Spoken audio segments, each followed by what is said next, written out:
क्या करे बैठे हुए बुर्जी तो नहीं है पट्टू मैं तो लग दी चरसी वे यार यो पढ़ने में मैं तो सवेरे तो पढ़ता बैठा मैं कुछ समझ नहीं आती बेबी ने लिख के गया इन्हें।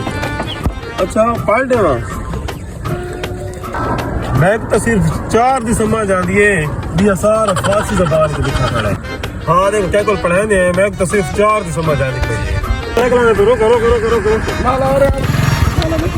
हाँ देखो इसे मिन्नत कर मैं पढ़ दे। हाँ अस्सलाम वालेकुम। वालेकुम सलाम। मैं रिंडा मैं तो क्या रो ये तो पढ़ने मैं तो सब समझ नहीं आती सब नहीं पढ़ी था कैसे हाँ ना पढ़ने में क्या लिखा है हां इतने सारे जो पाकिस्तान जो जहला मथे में लगे हुए ओह नो पढ़े ना